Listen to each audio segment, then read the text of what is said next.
Quanti cibi allo stato crudo mangi ogni giorno? Sai che sono fondamentali per il nostro benessere? Ciao, sono Alberto Zippo, cultore del benessere, ed oggi analizziamo insieme il mondo dei raw foods, i cibi allo stato crudo. Prima di iniziare, se questi argomenti sono di tuo interesse, iscriviti al canale così da non perderti i prossimi video che pubblicherò. Ora, bando alle ciance, volume a palla, partiamo!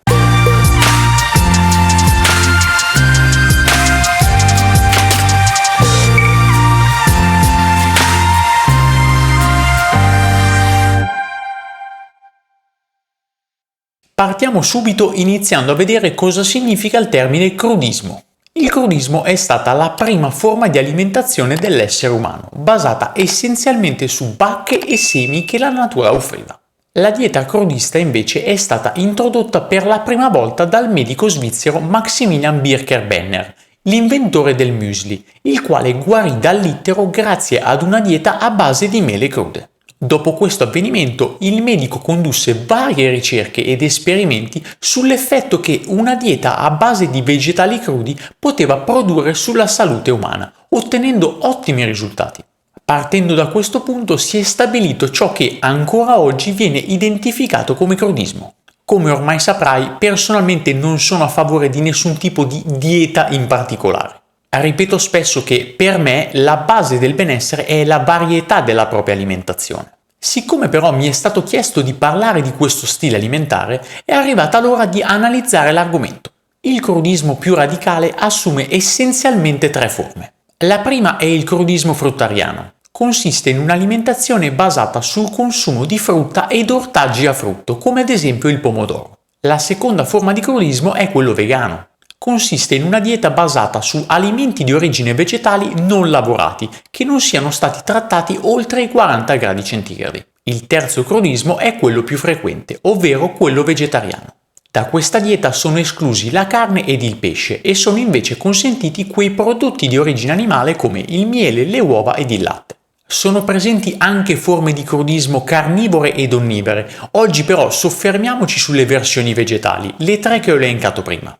Mangiare frutta e verdura cruda ha sicuramente un potere antiossidante superiore rispetto alla loro versione cotta. Per questo risulta utile aumentare il consumo dei cibi crudi vegetali nelle proprie giornate. Purtroppo la moderna agricoltura intensiva produce frutta e verdura con valori ORAC esigui. Per valore ORAC si intende l'unità di misura dell'azione antiossidante degli alimenti. Immagina dunque se dovessimo assumere questi cibi solamente in versione cotta, quindi con una perdita di importanti valori nutritivi. Mangiare cibo crudo permette infatti di beneficiare di tutte le sostanze che vengono perse attraverso la cottura. Per fare un esempio, più si cuoce una zuppa, minori saranno i suoi benefici per la salute, in quanto verranno disperse molte delle sostanze benefiche contenute in essa.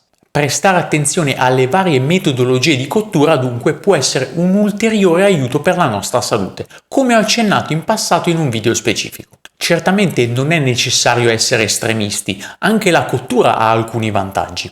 Pensiamo ad esempio al licopene contenuto nel pomodoro, lo si assorbe di più se mangiato cotto. A questo punto vediamo come si potrebbe iniziare a seguire un regime alimentare crudista. Seguire una tabella alimentare orientata al cibo crudo non è semplice, soprattutto nella società odierna occidentale.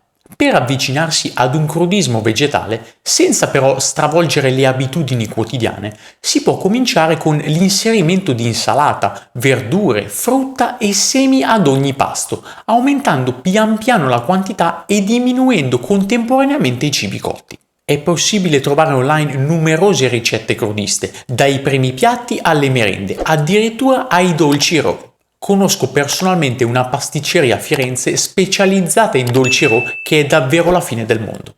Uno dei metodi più validi, semplici e stimolanti per fare davvero un passo in avanti nell'assunzione di cibi crudi è creare delle insalate originali per ogni pasto. Non è impossibile creare alternative diverse di insalata per ogni pasto, l'importante è associare sempre almeno 3 tipi di vegetali contemporaneamente.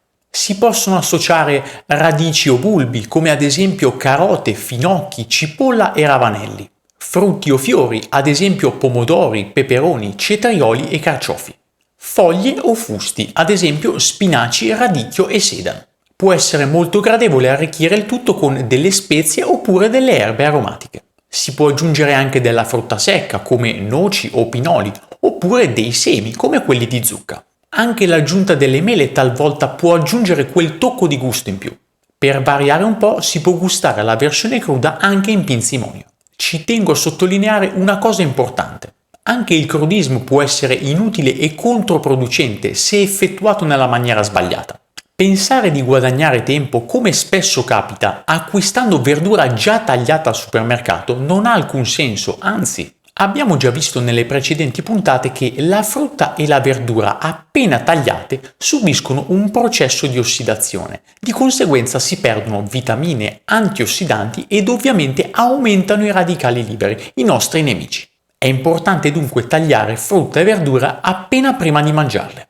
Ora, per riassumere quanto detto, chiudiamo la puntata di oggi con 5 buoni motivi per cui dovremmo mangiare cibo crudo, non per forza cercando di intraprendere un regime alimentare crudista. Punto numero 1. Assumere cibi crudi, esempio un'insalata, prima di un cibo cotto, permette al corpo di ridurre la sensazione di fame. Questo avviene grazie all'introduzione di micronutrienti che completeranno i macronutrienti presenti nel cibo cotto che andremo ad ingerire in seguito. Analizziamo ora il punto numero 2. I minerali rimangono organici e sono facilmente assimilabili dal nostro organismo.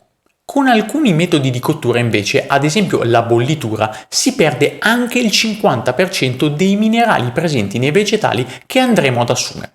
Per recuperare queste perdite andrebbe consumata l'acqua utilizzata durante la cottura. Passiamo ora al punto numero 3. Con la frutta e la verdura cruda, alimenti ricchi di fibre, vengono rallentati i picchi glicemici. Le fibre dei vegetali infatti formano una barriera in grado di ridurre la velocità di assorbimento degli zuccheri presenti ad esempio nella pasta, pane o similari. Analizziamo il punto numero 4. Quando mangiamo cibo cotto, subito dopo si registra nel sangue un incremento di globuli bianchi, che poi gradualmente si riduce.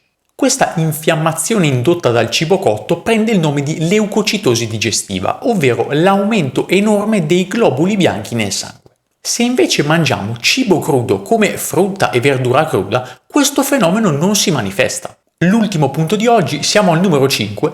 Essendo ricco di acqua, il cibo in forma cruda ci rinfresca e mantiene idratata la pelle, ritardando così l'invecchiamento cellulare. Prima di concludere la puntata di oggi ci tengo a sottolineare una cosa.